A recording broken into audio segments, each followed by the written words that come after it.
Assalamualaikum warahmatullahi wabarakatuh. Selamat pagi anak-anak. Kita bertemu lagi pada materi listrik dinamis.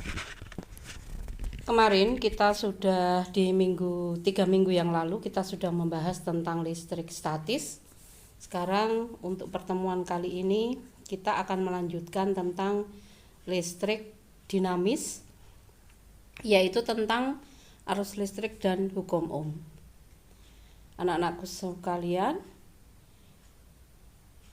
Bu Wiwi berharap anak-anak hari ini sehat dan dalam kondisi yang prima sehingga bisa mengikuti PJJ hari ini dengan baik. Anak-anak, di listrik statis kemarin atau listrik tidak mengalir, kita mempelajari beberapa hal. Di antaranya adalah cara memberikan muatan pada benda. Nah, sekarang kita akan mempelajari untuk listrik mengalir atau listrik dinamis yang pada pembahasan hari ini tentang arus listrik dan hukum Ohm. Mari anak-anak kita mulai.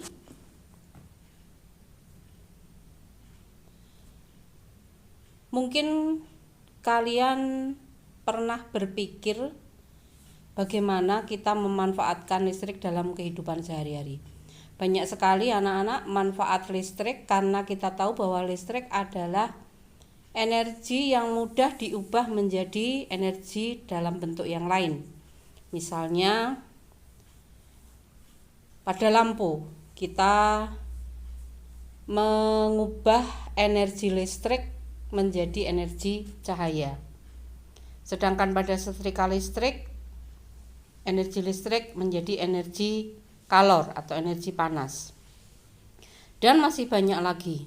Di rumah kita banyak alat-alat listrik, di antaranya ada mesin cuci, kemudian ada almari es atau mungkin freezer, magicom, kipas angin, televisi, dan lain sebagainya. Nah, dengan demikian sangat menarik anak-anak, kita akan mempelajari tentang listrik mengalir. Khususnya pada pembahasan hari ini kita akan membahas tentang arus listrik dan hukum Ohm dulu. Nah, mungkin timbul pada pertanyaan pada anak-anak,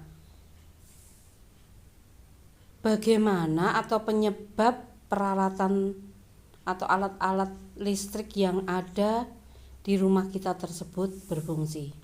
Mari kita pelajari. Yang pertama adalah tentang pengertian arus listrik. Apabila kita merangkai lampu yang dihubungkan dengan kawat, kemudian dihubungkan dengan batu baterai, maka lampu itu akan menyala. Berarti di situ ada arus listrik. Dengan kata lain, bahwa arus listrik adalah banyaknya muatan listrik yang mengalir dalam suatu penghantar persatuan waktu. Jadi seandainya kawat itu diganti dengan benang atau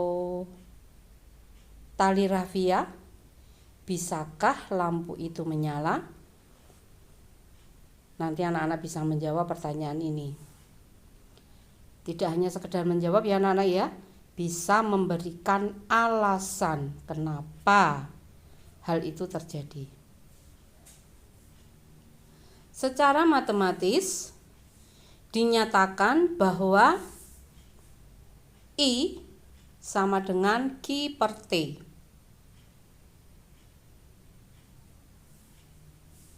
Q adalah muatan listrik, I adalah kuat arus listrik, satuannya adalah ampere atau coulomb per sekon. Karena Q satuannya coulomb dan T satuannya sekon. Saya kira ini masih rumus yang sangat sederhana, tetapi anak-anak juga harus teliti Tolong anak-anak perhatikan satuan waktunya dalam sekon. Seandainya satuan waktu dalam soal dalam menit atau jam, berarti harus diubah dulu menjadi sekon.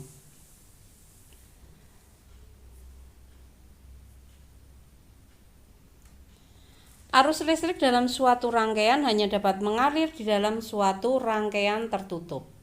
Anak-anak lihat ilustrasinya di sini.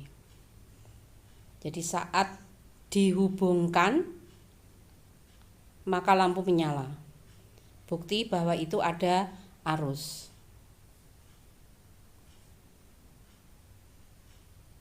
Sekali lagi, arus listrik dapat mengalir saat ada rangkaian yang tertutup.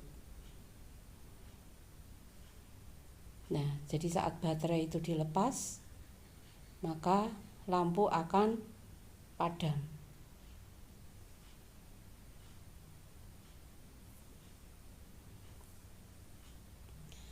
Aliran elektron dari potensial rendah ke potensial tinggi.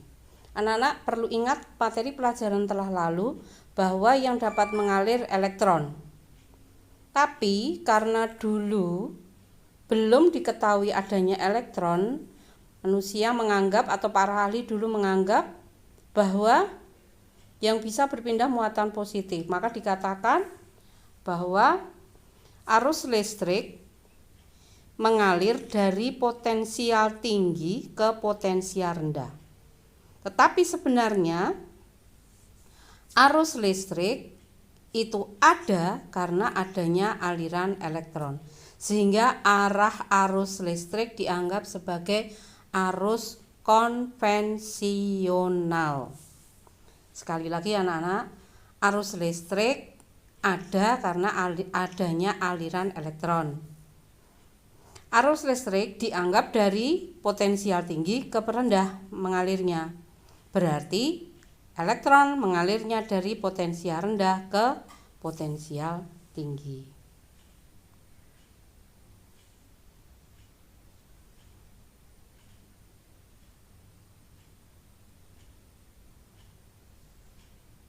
Jadi aliran elektron dari potensial rendah ke tinggi. Kemarin kita sudah bahas anak-anak ya. Potensial listrik itu lebih tinggi jika banyak protonnya.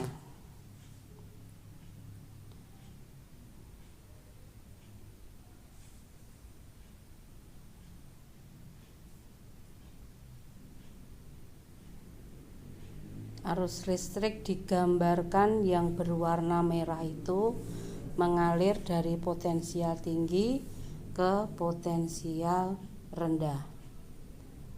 Saya lanjutkan anak-anak. Mengukur kuat arus listrik. Alat untuk mengukur kuat arus listrik adalah ampermeter atau sering disebut ammeter. Ampermeter disusun seri dengan komponen yang akan diukur kuat arusnya. Ini contoh ampermeter anak-anak. Nah, jadi seri itu maksudnya sambung menyambung begitu. Misalnya mau diukur berapa kuat arus yang mengalir pada lampu, maka disusun secara seri. Kita lanjutkan saklar dan sekring. Saklar adalah alat untuk menyambung atau memutus aliran arus listrik. Saya kira anak-anak sudah tidak asing lagi. Ini anak-anak ya, ada tombol yang bisa kita geser biasanya ke tombol off atau on, atau mungkin hanya ditekan bagian off atau on. Jadi ketika menyambung seperti gambar di sebelah kanan, ketika menyambung maka lampu menyala. Ketika saklar dilepaskan atau terputus rangkaiannya berarti tidak tersambung, maka lampu padam. Sekarang sekring. Sekring adalah alat untuk membatasi kuat arus listrik maksimum yang mengalir.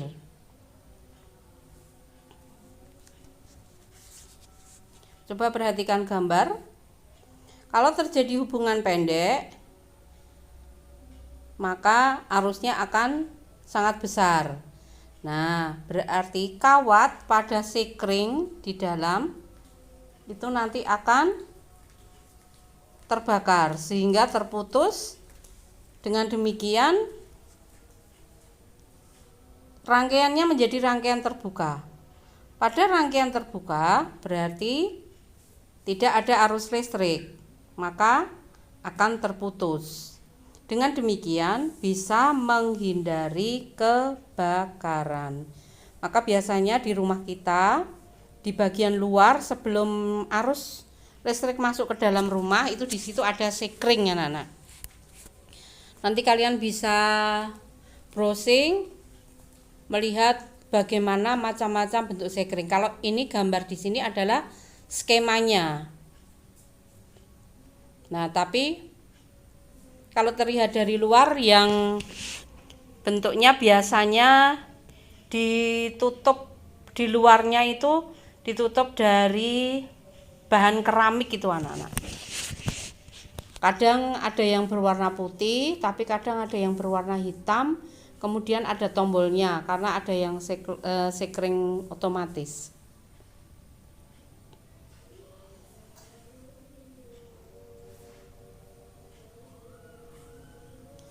Kita lanjutkan sumber tegangan. Sumber tegangan diantaranya tadi adalah baterai. Anak-anak, supaya arus listrik dapat terus mengalir dalam suatu penghantar, maka pada ujung-ujung penghantar harus ada beda potensial. Alat yang dapat mengadakan selisih atau beda potensial disebut sebagai sumber tegangan atau sumber arus listrik.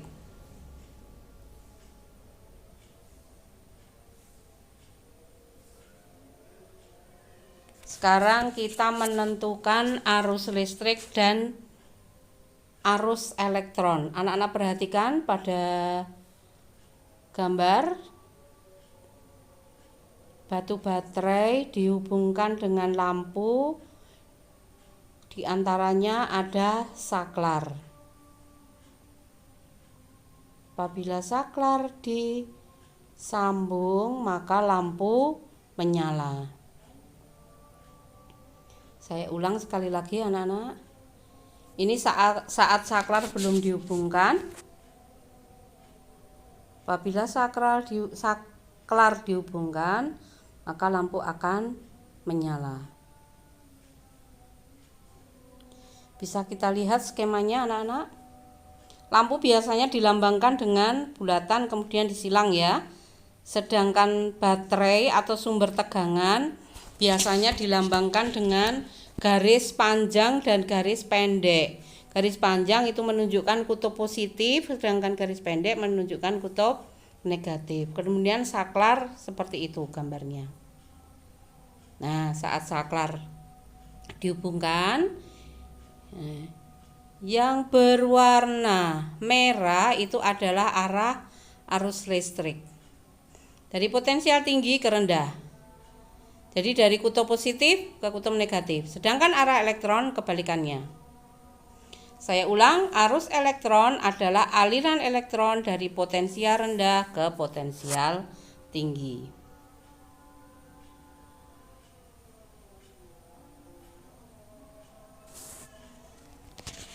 Menentukan syarat arus listrik dapat mengalir pada suatu rangkaian. Ini kalau rangkaian terbuka, lampu tidak menyala karena arus listrik tidak mengalir. Sedangkan ini rangkaian tertutup, maka arus listrik akan mengalir dan lampu menyala.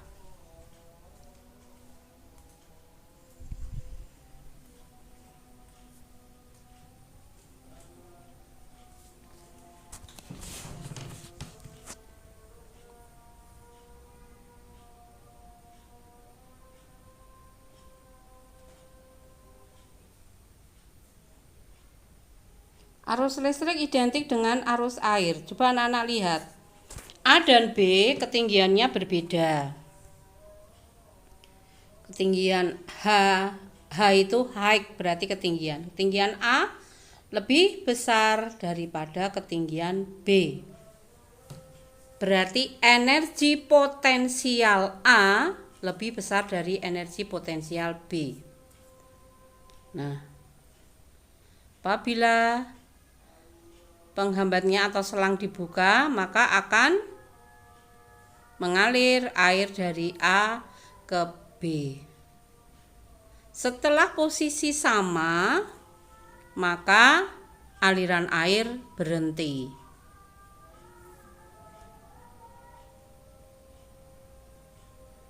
Jadi, air dapat mengalir jika ada perbedaan energi potensial.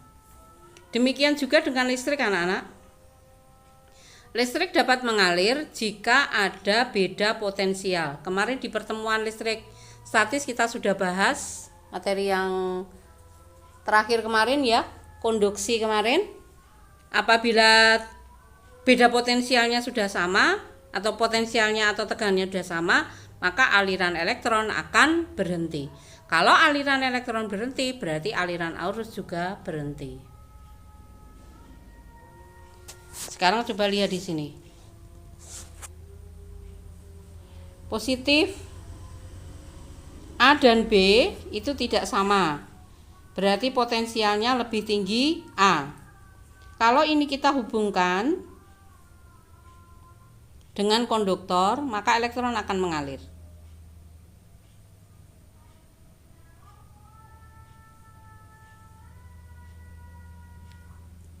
Kalau beda potensialnya sudah sama, maka aliran elektron berhenti. Kalau aliran elektron berhenti, berarti arus listrik juga berhenti.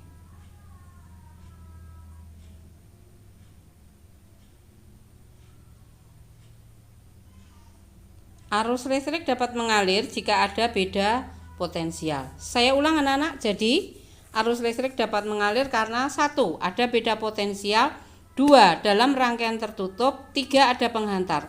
Kalau salah satu tidak dipenuhi, maka arus listrik tidak dapat mengalir.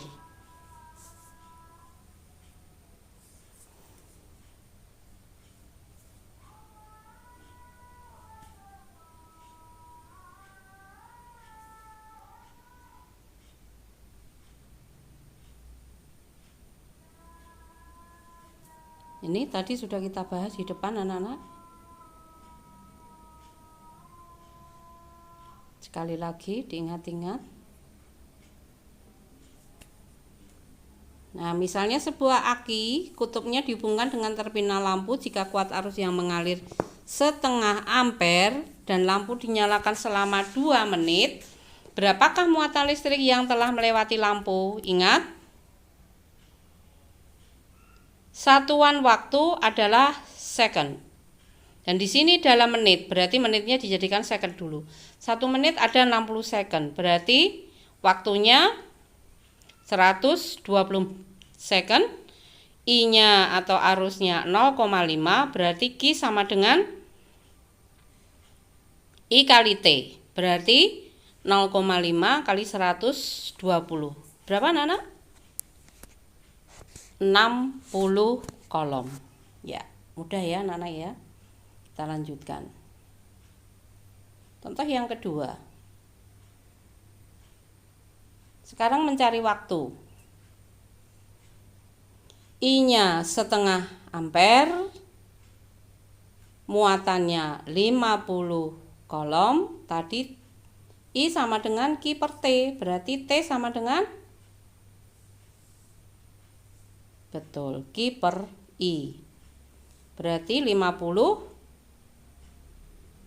dibagi 0,5. Berapa anak-anak?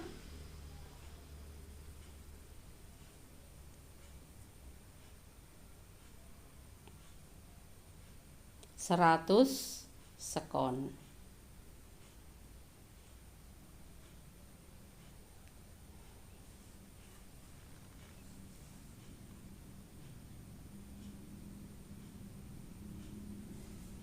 Nah, sekarang I sama dengan Q per T.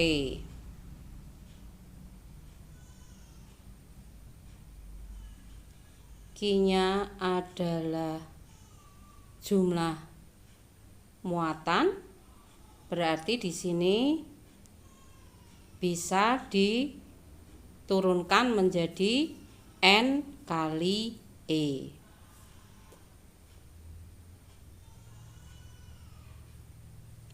Ini contoh soal anak-anak. Arus listrik sebesar 5 mA mengalir pada sel saraf selama 0,1 detik. Berapakah besarnya muatan dan jumlah elektron yang berpindah pada sel saraf tersebut? Besarnya muatan Q berarti I kali T. I-nya 0,005 karena itu miliampere, berarti dijadikan ampere, berarti dibagi 1000 ya Nana ya. Kali 0,1 berarti 5 kali 10 pangkat negatif 4 kolom. Kemudian banyaknya elektron berapa? 5 kali 10 pangkat negatif 4 dibagi 1,6 kali 10 pangkat min 19, karena besarnya muatan elektron sebesar itu. Anak-anak menghitungnya seperti kemarin, 5 dibagi 1,6 ketemunya 3,125 kali 10 pangkat min 4 dibagi 10 pangkat min 19. 10 pangkat min 19 nya naik menjadi positif, berarti 10 pangkat 19 min 4 ditambah 19 berarti 10 pangkat 15. Pengukuran kuat arus listrik, kita tahu tadi pengukurannya menggunakan ampere meter. Disusun secara seri. Seperti itu anak-anak ilustrasinya.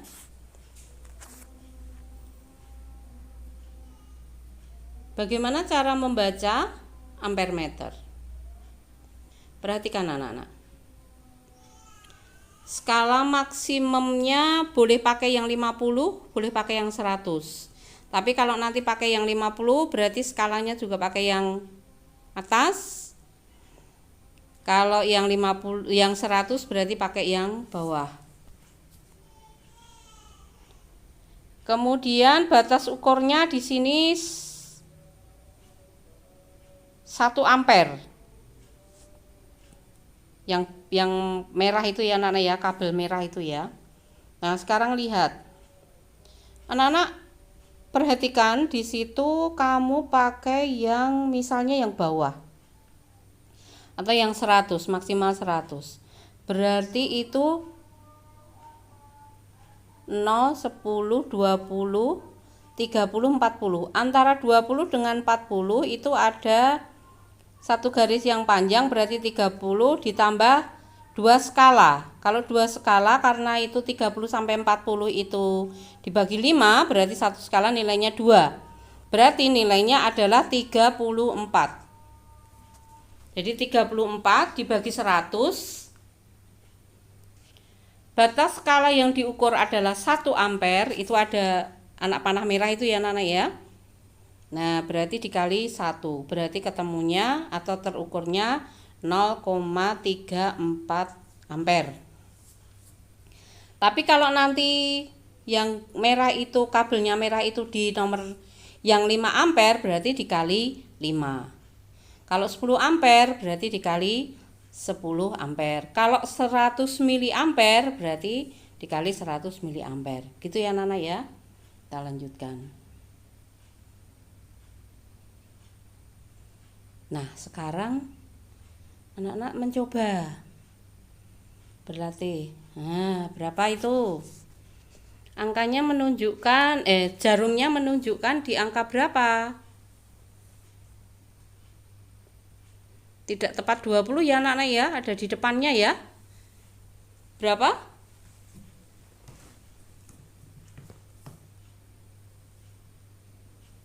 Betul, 18. karena ada satu skala di depan angka 20. Bu, kalau saya mau pakai yang atas yang skala kecil boleh? Boleh. Berarti kalau yang kecil itu kan bukan angka 10 anak-anak, tapi di depannya dan 0 sampai 10 berarti itu angka 9. 9 per 50 kali 1. Hasilnya sama anak-anak, 0,18. Kita mengulang sebentar tentang beda potensial, yaitu energi yang diperlukan untuk memindahkan muatan listrik tiap satuan waktu. Berarti V sama dengan W per Q. Kemarin sudah dibahas di depan. Satuan beda potensial bisa volt, bisa karena W per Q berarti joule per coulomb. Nah, ini contoh untuk soal.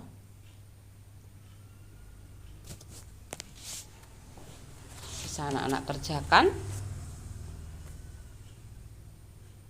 W sama dengan V kali Q, 1,5 kali 50 berarti berapa anak? 75 joule. Kita lanjutkan. Contoh yang kedua. Berapa energi potensialnya? V sama dengan apa tadi anak-anak? W per Q. Maaf, itu bukan C ya, tapi Q ya. W-nya 24 joule, Q-nya 5 coulomb. Berarti 24 dibagi 5. Berapa anak-anak? 4,8 joule per coulomb atau 4,8 volt. Nah, sekarang pengukuran beda potensial. Alat yang digunakan adalah voltmeter. Kalau tadi mengukur arus menggunakan ampermeter disusun seri, kalau sekarang voltmeter disusun paralel. Coba anak-anak bisa lihat gimana tuh disusun paralel. Nah, seperti itu anak-anak. Jadi ada percabangan, itu menunjukkan bahwa itu adalah disusun secara paralel. Bisa dipahami ya anak-anak ya. Jadi dengan lampu itu ada percabangan. Kenapa kok disusun seperti itu, Bu? Besok di pertemuan hukum Kirchhoff kita akan lebih memahami lagi. Tolong ini catat dulu, masukkan dulu ke hafalan anak-anak, pengertian anak-anak. Insya Allah nanti kita lanjut ke hukum Kirchhoff di pertemuan minggu depan. Sekarang cara membaca voltmeter. Sama dengan membaca ampermeter anak-anak. Itu jarum menunjukkan angka berapa anak-anak? Boleh pakai yang atas, boleh pakai yang bawah. Kalau pakai yang bawah berarti 40. 40 per, pakai skala yang besar kan anak-anak, berarti 40 per 100. 40 per 100 kali itu di 1 volt, berarti 40 per 100 kali 1 berarti 0,4 volt. Caranya sama seperti tadi.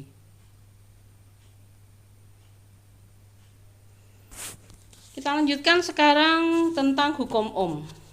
Kita akan mempelajari hubungan antara V, I, dan R. V adalah beda potensial, I adalah kuat arus, R adalah hambatan atau resistor.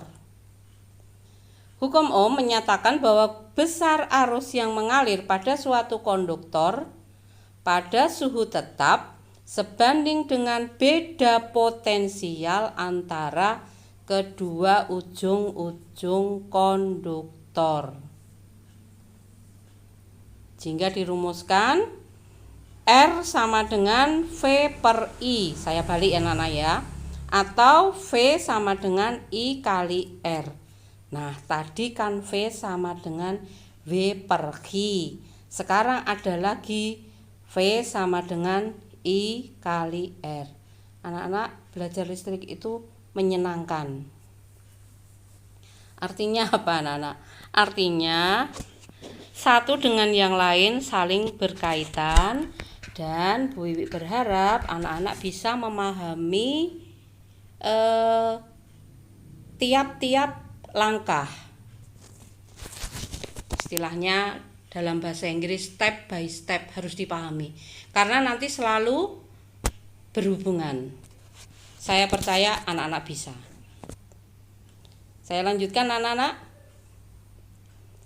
Satuannya beda potensial atau tegangan volt, kuat arus adalah ampere, hambatan listrik satuannya ohm, bukan B anak-anak ya. Jadi omega. Anak-anak nanti bisa browsing. Omega itu kayak apa hurufnya?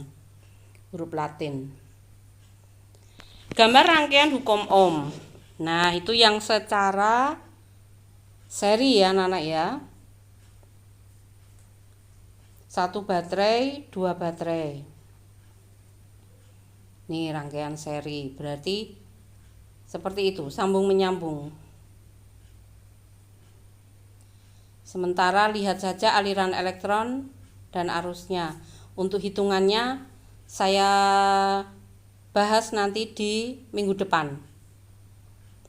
Hanya anak-anak perlu tahu dulu.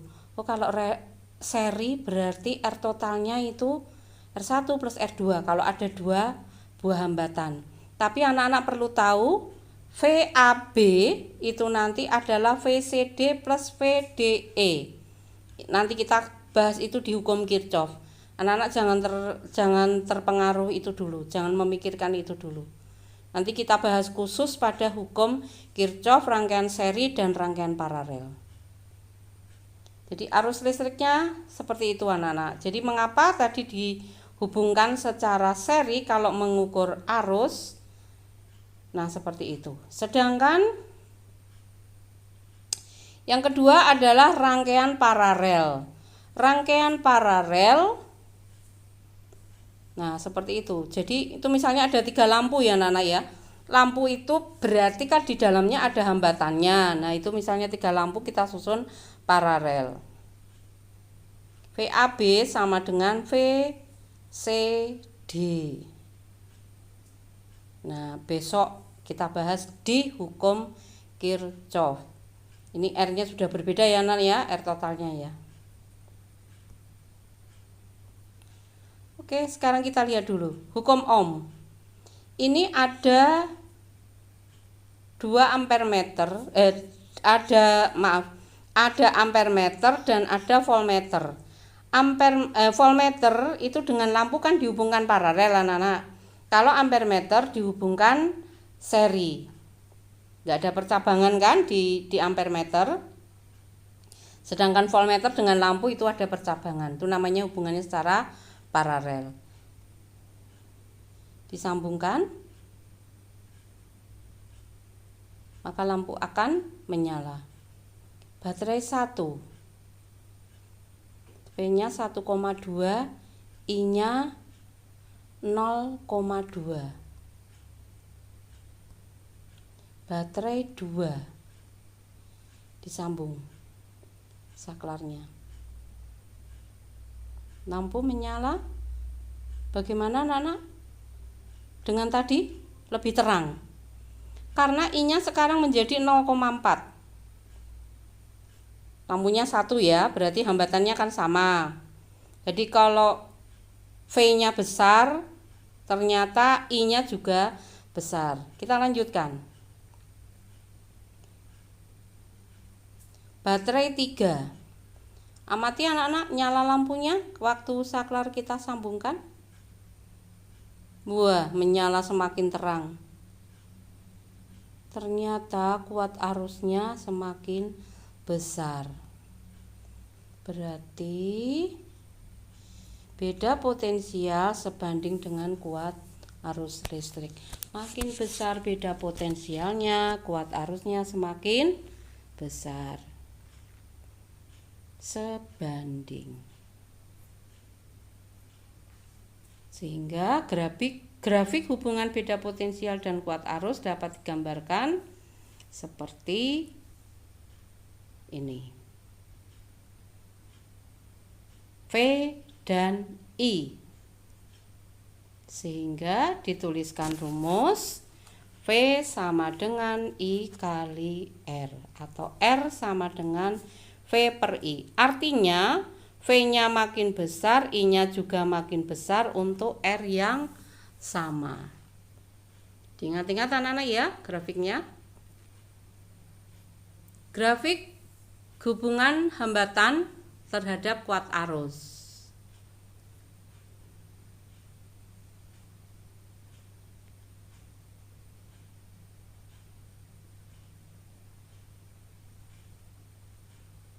Ini grafiknya.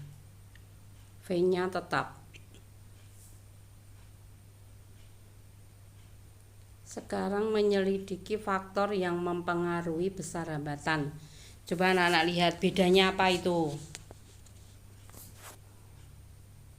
Oke, yang A kabelnya pendek, yang B kabelnya panjang. Sekarang kita amati saat saklar dihubungkan.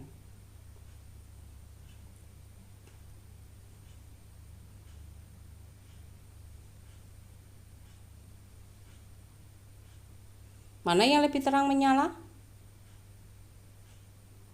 Yang A. Berarti yang kabelnya pendek.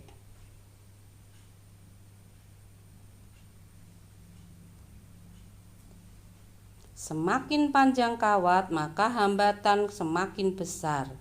Karena semakin besar, maka arusnya semakin kecil. Maka B nyalanya lebih redup.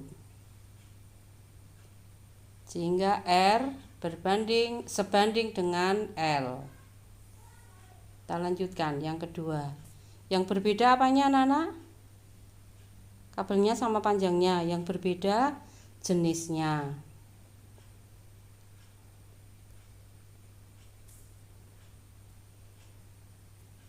Yang menyala lebih terang yang B. Semakin besar hambat jenis kawat, jadi jenis kawat itu mempengaruhi, misalnya besi dengan tembaga mempunyai hambat jenis yang berbeda. Jadi hambat jenis sebanding. Sekarang yang ketiga. Yang berbeda ukurannya ya Nana ya. Jadi luas penampangnya. Yang B penampangnya lebih besar. Menyala lebih terang. Ibaratnya kalau pipa peralon anak-anak. Pipa peralonnya itu besar, maka airnya mengalir lebih mudah. Sehingga kesimpulannya semakin besar luas penampang, maka hambatannya makin kecil, sehingga berbanding terbalik. Kalau kawatnya penampangnya besar, maka hambatannya semakin kecil. Ini sehingga dirumuskan R sama dengan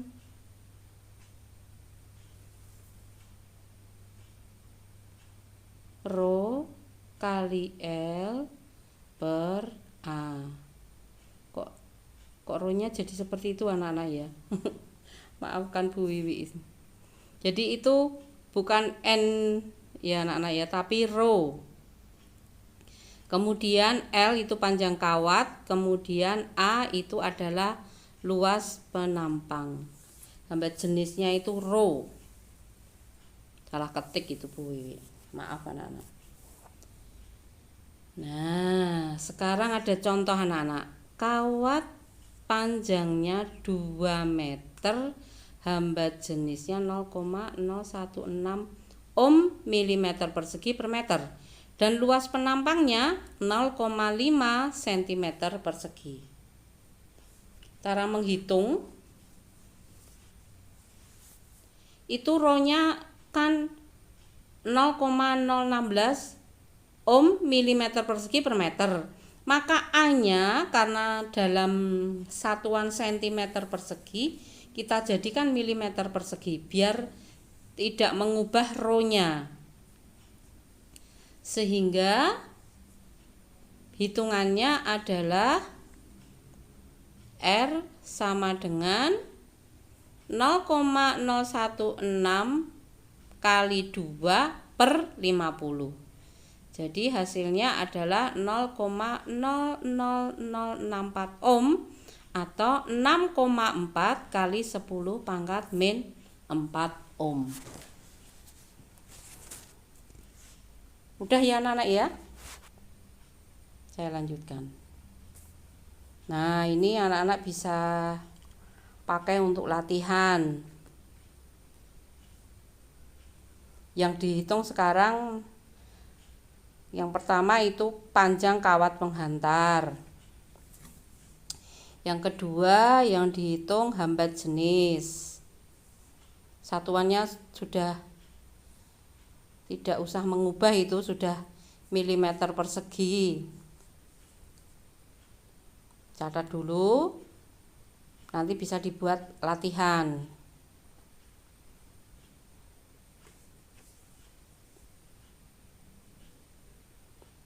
Saya beri waktu sebentar untuk mencatat.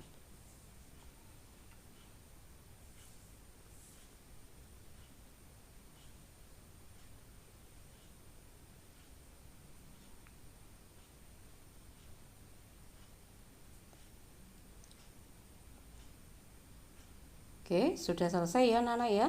Saya lanjutkan. Konduktor dan isolator. Anak-anak perhatikan, di sini disediakan beberapa jenis benda.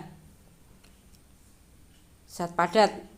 Ada kayu, plastik, aluminium, besi, dan tembaga.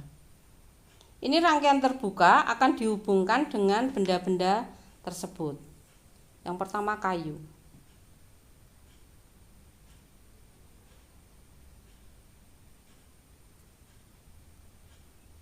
Tidak menyala lampunya, berarti kayu isolator. Yang kedua plastik, tidak menyala, berarti isolator. Aluminium, menyala, berarti aluminium konduktor. Besi, menyala, berarti besi konduktor.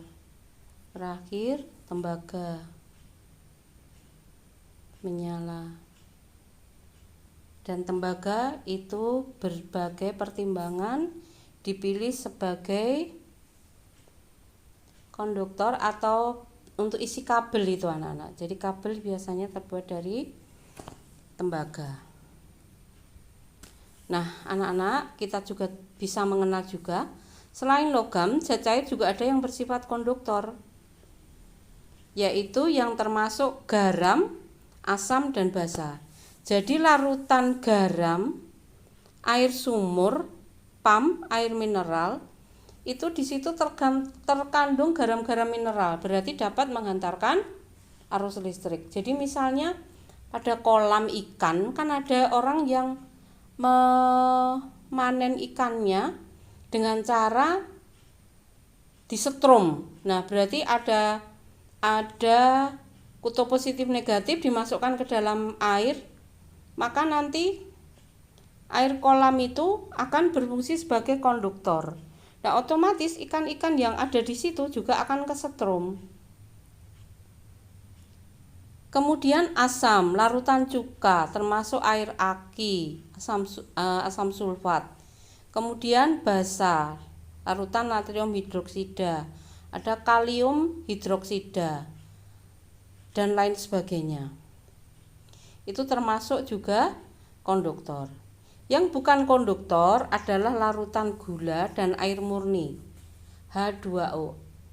Anak-anak perhatikan, air yang kita minum sehari-hari bukan air murni.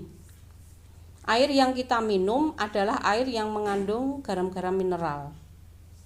Sehingga ada beberapa produk air mineral dikatakan sebagai air mineral. Maksudnya pada air itu terkandung garam-garam mineral. Kita tidak mungkin meminum air murni. Air murni itu memurnikan air juga butuh biaya yang banyak. Dan kalau kita beli air murni itu mahal. Air murni biasanya dipakai di laborat-laborat untuk penelitian. Namanya Aquades. Maaf, bukan Aquaria, bukan Aqua ya anak-anak ya, tapi Aquades. Kalau Aquaria, Aqua, dan masih banyak lagi yang lain itu adalah air mineral. Saya kira itu anak-anak yang saya sampaikan untuk pertemuan pagi hari ini. Setelah kalian mengikuti pembelajaran interaktif, kerjakan penilaian yang ada di spensako.id. Tolong teliti dalam mengerjakan, semoga mendapat hasil yang memuaskan. Mudah-mudahan pembelajaran hari ini bermanfaat bagi anak-anak. Sekian, assalamualaikum warahmatullahi wabarakatuh.